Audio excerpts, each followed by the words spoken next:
The limo door opened, and silence fell. 5 small hands reached out, followed by the woman no one expected to see again, the one who once built an empire with the man now marrying another. Her calm smile froze the crowd, and her eyes carried 1,000 untold stories.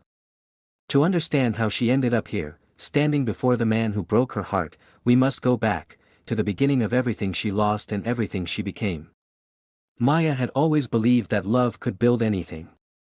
When she met Ethan, he was a dreamer with nothing but a second-hand suit and the courage to chase impossible ideas.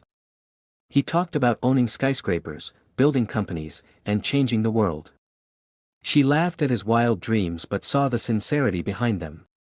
They started with nothing, 2 people sharing instant noodles, typing business plans at midnight, and believing in each other more than in the world itself. When Ethan's first company began to take off, Maya celebrated with him in their small apartment, dancing barefoot on the cold floor, saying, "One day, we'll look back and laugh at these days." They built everything together, every brick, every dollar, every dream. Ethan became a rising name in the business world, and Maya, his quiet force of reason. She wasn't just a wife, she was his anchor.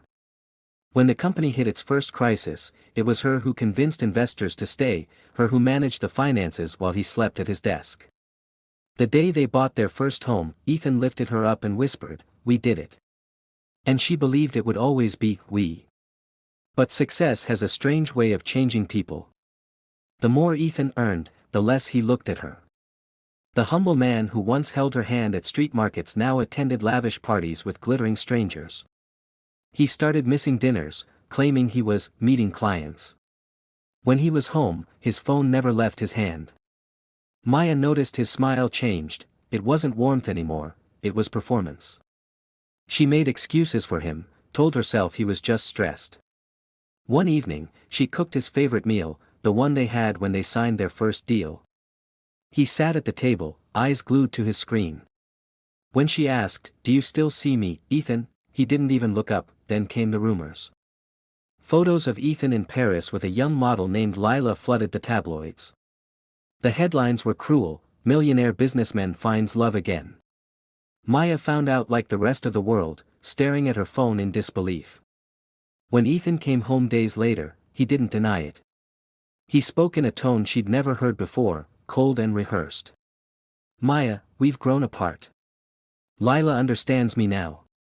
The words stabbed deeper than any betrayal. "Your world," she whispered.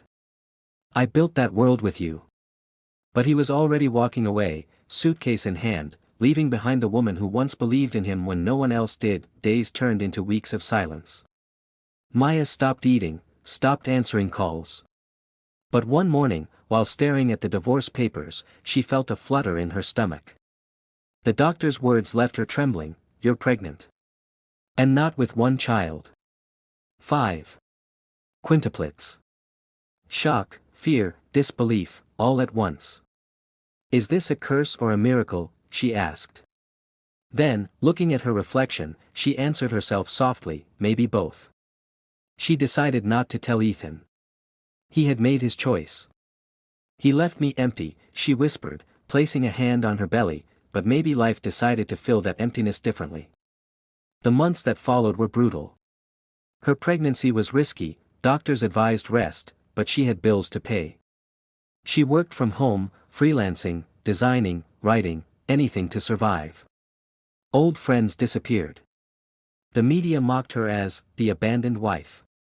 She ignored them, focusing only on the 5 tiny lives inside her.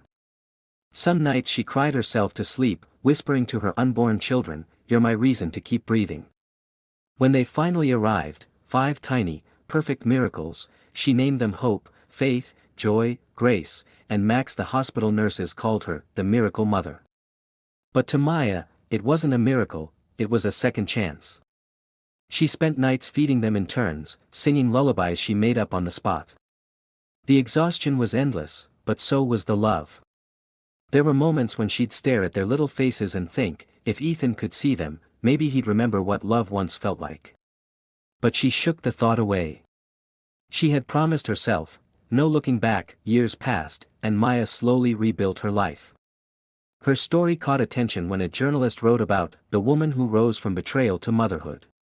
She was invited to share her journey, and that one talk turned her into a voice for strength. Her videos went viral, publishers called, her children's books sold across the country. Her quintuplets grew into bright, joyful kids, each carrying a piece of her heart and a reflection of the man who wasn't there to see it. Ethan, meanwhile, continued his climb, bigger offices, louder headlines, and emptier nights. Lila became his constant companion, a picture-perfect couple on magazine covers. But behind the smiles, cracks formed. Lila cared for cameras, not conversations. Ethan's business, though successful, began to feel hollow. He would sometimes scroll through social media, pausing on Maya's viral clips, her gentle smile, her calm words about resilience. He'd feel a tightness in his chest but quickly dismiss it. "She's doing fine," he told himself. "She doesn't need me." Yet fate has its own timing. Months later, Ethan's grand wedding to Lila was announced, lavish, extravagant, everything money could buy. The media called it the event of the year. Invitations went out to everyone from business elites to celebrities. Maya's name wasn't on the list. But on that morning, while brushing her daughter's hair, she received an envelope from an old mutual friend. Inside was a gold invitation embossed with Ethan's name. She stared at it for a long time, not out of pain, but out of curiosity. Her children noticed her silence. "Mama, are you sad?" little Grace asked. Maya smiled faintly. "No, my love. Sometimes, life invites us to say goodbye properly." She spent that night awake, thinking. Should she go? Was it pride? Closure? Or something deeper, a need to show that broken hearts can heal stronger? By morning, she had her answer. She called her driver, dressed her children in their best outfits, and stepped into a sleek black limo. As the car rolled through the city, her reflection in the window showed not a woman scorned, but a woman reborn. When the limo turned toward the venue, cameras swarmed like bees. No one knew who the mysterious guest was until the door opened. 5 little children stepped out first, holding hands, smiling shyly at the flashing lights. And then, Maya emerged, elegant, poised, untouchable. Gasps filled the air as whispers spread like wildfire. "Is that Ethan's ex-wife?" Inside the hall, Ethan was laughing at a guest's joke when a hush fell over the crowd. He turned, and the color drained from his face. Lila's smile froze mid-pose. The sight before them was the one thing they never expected: Maya, walking toward them, surrounded by the living proof of everything Ethan left behind. The children looked around, wide-eyed, innocent, unaware of the storm they'd just walked into. Maya's eyes met Ethan's across the distance, calm, not bitter. The air between them carried the weight of years, of words unsaid, of promises broken. She didn't come for revenge. She came for peace, and as the whispers grew louder, Ethan felt the world closing in. His empire, his reputation, his perfect image, all crumbling in the silence of her steady gaze. He tried to speak, but no words came. Maya gave a soft smile and whispered only one sentence that would echo in his mind for years: "I came to wish you happiness, Ethan." And that was how the wedding of the year became the moment no one would ever forget. The beginning of an ending, and the end of a long, painful beginning. Gasps filled the grand hall, the kind that swallow every sound before the storm of whispers begins. Ethan stood frozen, his eyes locked on the one woman he thought he had left in his past. Maya stood gracefully, not a hint of anger, only calm strength that came from surviving the kind of heartbreak that could have destroyed her. 5 small faces peeked from behind her dress, each child carrying a reflection of the man who abandoned them. The crowd shifted uncomfortably. Cameras clicked, breaths were held, and the air thickened with disbelief. Ethan's lips parted, but no words came. He had prepared vows for his new bride, not apologies for the one he betrayed. Maya walked forward with steady steps, her presence commanding the room more than any diamond or spotlight could. Lila blinked in confusion, her perfect smile trembling. The children's eyes sparkled with curiosity, unaware of the tension that gripped every adult around them. One of them tugged at Maya's hand and whispered, "Mama, why is everyone staring?" Maya only smiled gently and said, "Because they've never seen courage before." Her tone wasn't proud, it was peaceful. When she stopped in front of Ethan, he finally managed to speak, his voice cracking. "Why are you here?" His words were sharp but carried an edge of panic. "To wish you well," she said softly. "That's all."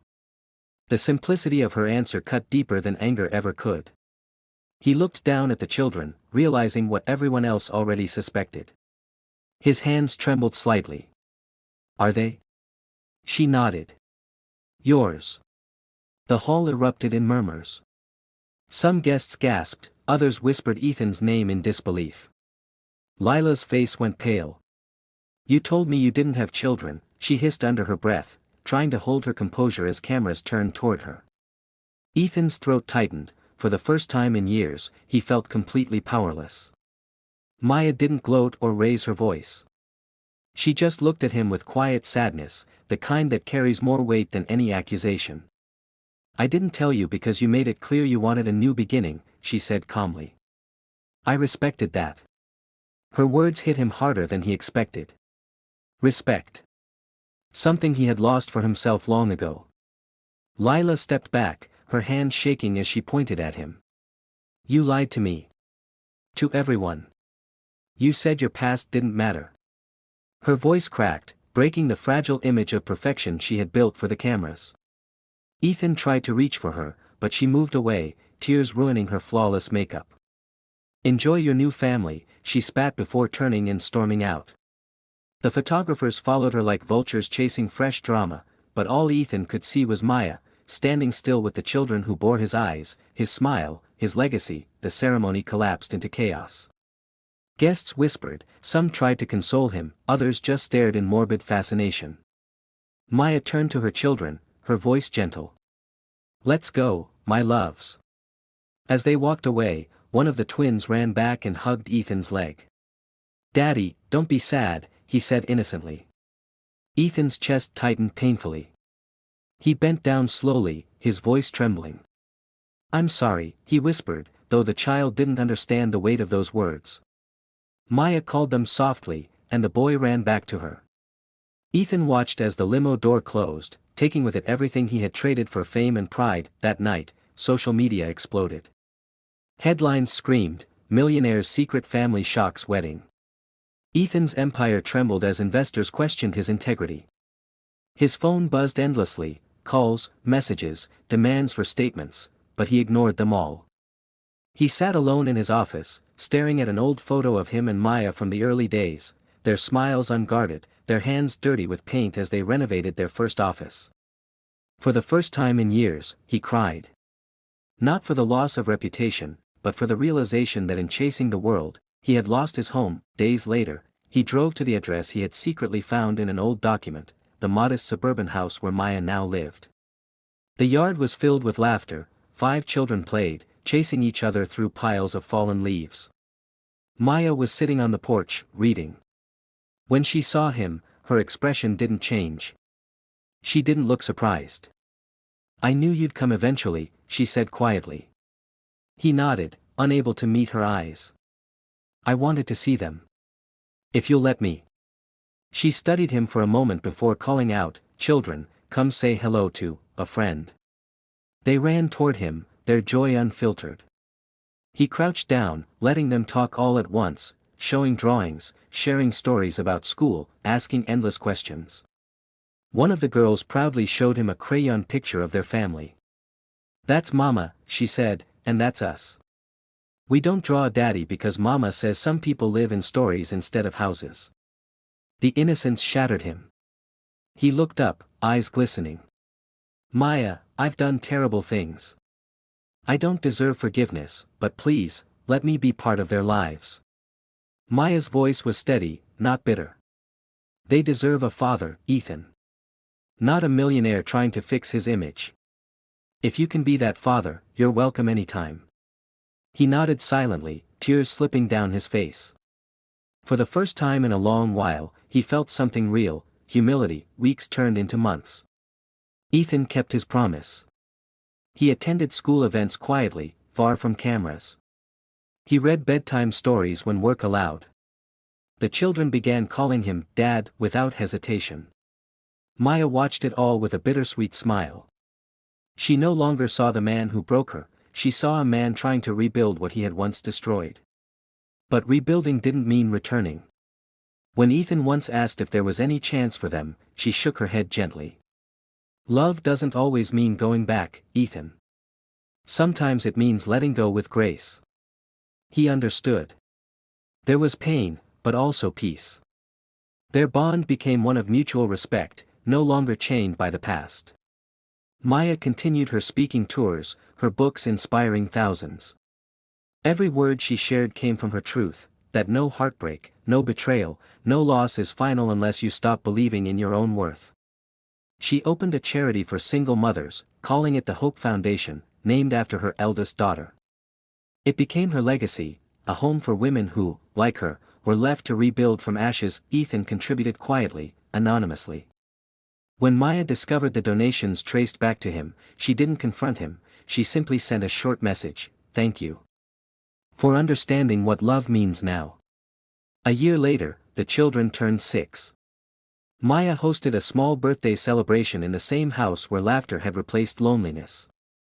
Ethan joined, sitting at the table surrounded by balloons and giggling chaos. When he handed Maya a small box, she hesitated. Inside was a silver pendant engraved with the initials of their children. "It's not an apology," he said softly. "It's a reminder that they're the best part of both of us." She nodded, eyes glistening. "They are. And so are the lessons we learned." As the evening faded, Ethan watched her under the golden sunset, surrounded by the life he could have had if only he'd understood love before success. He didn't ask for another chance. He didn't need to. He finally understood that some stories don't end with reconciliation, they end with redemption. Maya closed the door after he left, leaning against it for a moment. Not in sorrow, but in gratitude. She looked around the room filled with drawings, laughter, and the soft hum of bedtime songs. Her heart was light. She had lost everything once, but life had returned it all in a different form, stronger, purer, untouchable. That night, as she tucked her children into bed, little Max asked, "Mama, are you happy now?" Maya smiled, brushing his hair gently. "Yes, my love. Happiness isn't when life is perfect. It's when you're at peace with its imperfections." He nodded sleepily, whispering, "I like peace. It feels warm." Maya stood by the window, watching the city lights flicker. Somewhere out there, Ethan was probably looking at the same sky. She didn't wish him pain or regret anymore.